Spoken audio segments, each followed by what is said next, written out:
మంచు విష్ణు తెలుగు సినీ పరిశ్రమకి మంచు మోహన్ బాబు వారసుడిగా ఎంట్రీ ఇచ్చారు. తనదైన శైలిలో రాణిస్తూ విభిన్నమైన కథాంశాలతో ప్రేక్షకుల్లో మంచి గుర్తింపు తెచ్చుకున్నారు. కానీ స్టార్ హీరో రేంజ్కి మాత్రం వెళ్ళలేకపోయారు. ఇటీవల తన డ్రీమ్ ప్రాజెక్ట్ కన్నప్పతో మరోసారి ప్రేక్షకుల ముందుకొచ్చారు మంచు విష్ణు. కెరియర్లోనే అత్యంత ప్రతిష్టాత్మక సినిమాగా వచ్చిన ఈ సినిమా భారీ బడ్జెట్తో రూపొందించారు.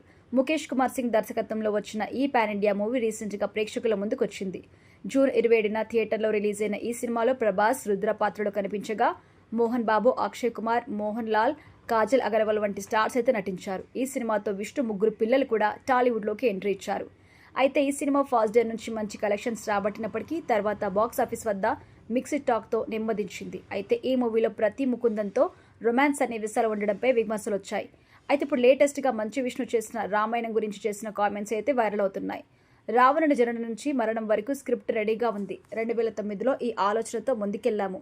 రాఘవేంద్రరావు దర్శకత్వం వహించాలని, రాముడి పాత్రకు సూర్యాన్ని తీసుకోవాలని, సీత పాత్రకి ఆలియా భట్ను అనుకున్నాను. కానీ బడ్జెట్ ఇబ్బందుల వల్ల ఈ ప్రాజెక్ట్ ఆగిపోయింది.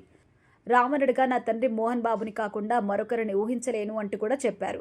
అయితే కన్నప్పని కూడా డివోషనల్ సినిమాగా చెప్పి ఇలా చేశాం. ఇప్పుడు రామాయణాన్ని కూడా అలా చేస్తావా అంటూ నెటిజన్లు ట్రోల్స్ చేస్తున్నారు.